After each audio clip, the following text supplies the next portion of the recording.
पहलगाम हमले पर कश्मीरी पंडितों का कहना है कि इस आतंकी हमले से 1990 की यादें ताजा हो गई, जब हिंदुओं की टारगेट किलिंग की गई थी। हमारे संवाददाता ने आतंकी हमले पर हिंदुओं से बातचीत की है, आपको सुनवाते हैं। 1990 का आपने नरसंहार भी देखा, पहलगाम अटैक भी देखा। उस वक्त तो वो एक तूफान जैसा था 90 में, तो उस वक्त तो सब लोग भाग गए।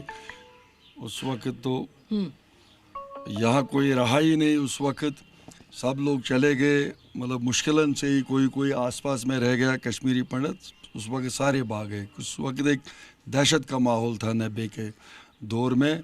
तो फिर आहिस्ता आहिस्ता फिर हालात ठीक हो गए। उस समय कितने हिंदू परिवार थे यहाँ पर? उस वक्त यहाँ पर 600 फैमिलियाँ थी। 600 फैमिली मारतंड में कम से कम 2500 लोग था। 1990 के बाद कितने बचे लगभग हिंदू?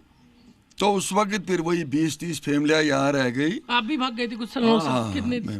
मैं फिर 96 में वापस आ गया। ये जो पहलगाम की घटना हुई, तो क्या अशोक कुमार सिद्धा ने 1990 का दौर भी देखा है और ये पास में ही है, 32 किलोमीटर दूर है, ये देखा, तो क्या वो फ्लैशबैक आ गया? क्या फ्लैशबैक तो आता ही है, क्योंकि जब कहीं किसी जगह ऐसे हालात हो जाए, देखो ना 27-28 हमारे हिंदू भाई मारे गए, तो ये तो दिल में एक ठेस है ही। ये हमारे लिए बहुत बहुत खतरनाक सानिया है। ये हमें बहुत महसूस हुआ इससे। तो ये नहीं होना चाहिए था, क्योंकि 90 में हुआ, पहले तो 90 में हुआ, उस वक्त भी बहुत लोगों को मारा गया। तब भी टेररिस्ट ही थे। तब भी टेररिस्ट थे, और उस वक्त यहाँ पर मकान भी कुछ जलाए गए थे। तो अब उसके बाद ये बहुत संभलने लगा था, बहुत अच्छा हो रहा था। 90 में क्या कर देते थे? क्रॉस का निशान लगा देते थे घरों के बाहर? नहीं, उतना तो मुझे वो इन्फॉर्मेशन नहीं, क्रॉस वास का मैं नहीं बता सकता हूँ। पहलगाम के बाद तो दोबारा वही दहशत है, वही हालात हुए फिर दोबारा। ये नहीं होना चाहिए,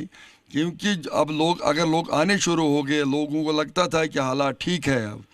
हाँ, माहौल बहुत था, भाईचारा बहुत था यहाँ पर। आखिरी सवाल है मेरा, हिंदुस्तान पाकिस्तान के बीच में युद्ध जैसे हालात बन रहे हैं, यदि युद्ध होगा तो आतंक का सफाया हो जाएगा? ये तो गवर्नमेंट को सोचना चाहिए, वो क्या कर सकते हैं। हम चाहते हैं आतंक का सफाया होना चाहिए।